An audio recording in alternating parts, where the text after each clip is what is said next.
your credit profile that way. A lot of times we have so many people that have the same names. We're in the United States. You know, a lot of people have identical names. You can Google your name and see how many people are out there with the same name as you. Make sure that all the information is accurate. Make sure that your social security number is correct. Make sure your date of birth is correct, and make sure the spelling is correct. After you actually look at that portion of your credit report, then you're going to go down and you're going to see public record. Anything dealing with public record is any type of judgments, things like that, where you actually had to go to court, or maybe you were issued and you may not have attended the actual court hearing, but someone that has sued you, a lot of times real estate companies, people that rent, they don't use the credit bureaus, but they actually have to go and, file a disciplinary action to get people removed from the dwelling. This is where your public record information is going to be held.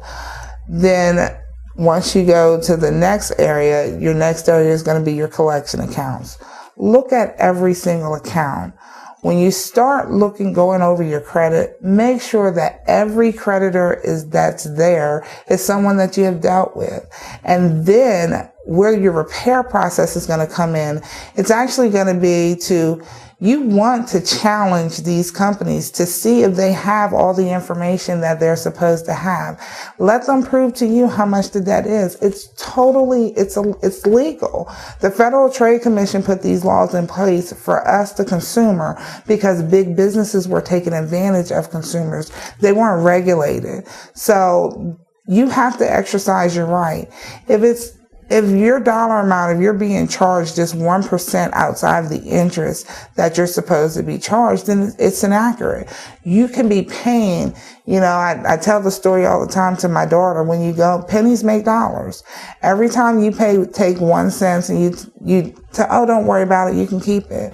If everyone does that in a store, and if every customer that comes in does that, by the time the end of the year comes, you've actually given away $1 million. Wow. By everyone that's come through.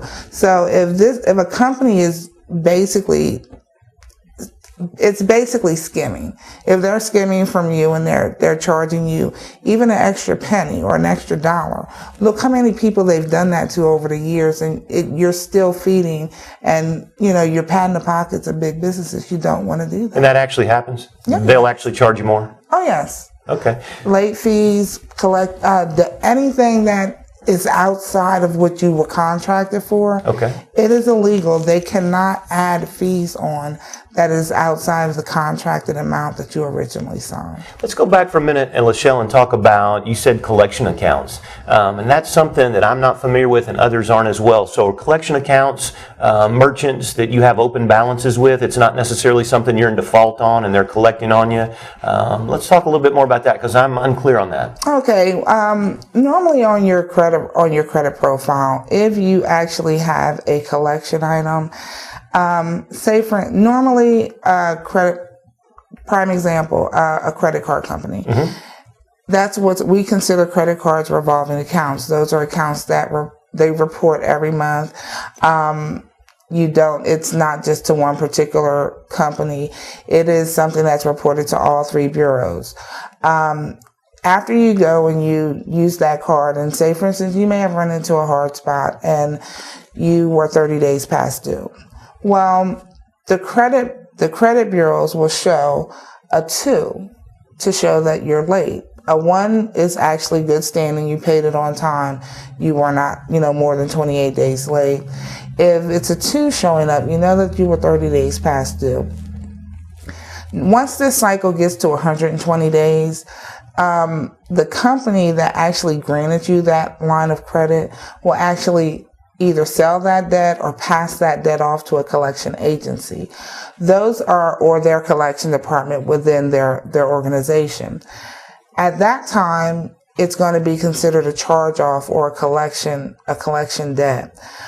Once it's in collections, then you have to make sure that even though it's in collections, your original terms and conditions on that debt still apply.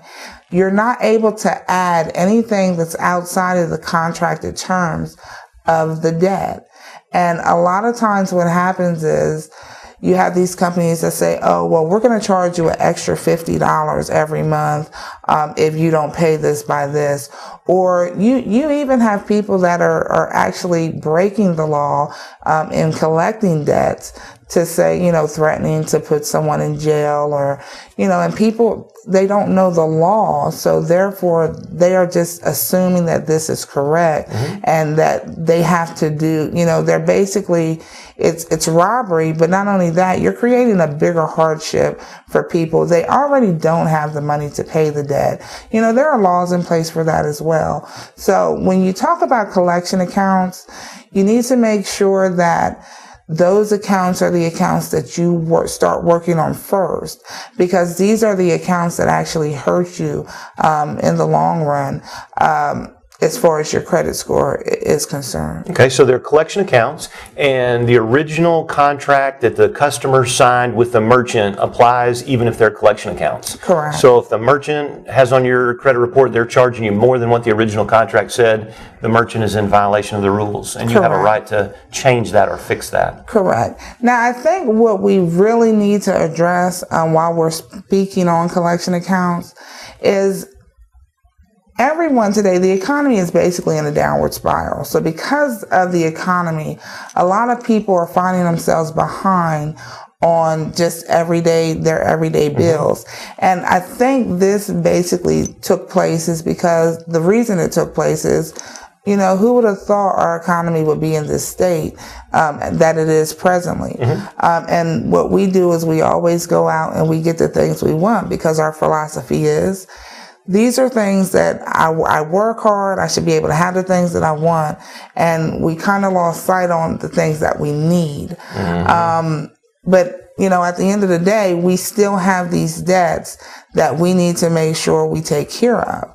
I think what happens with a lot of people is they run from their creditors. Don't not answer your phone.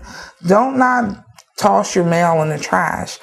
When you go into collections, there is, by law, they have to send you a letter and tell you that this account is about to go into collection.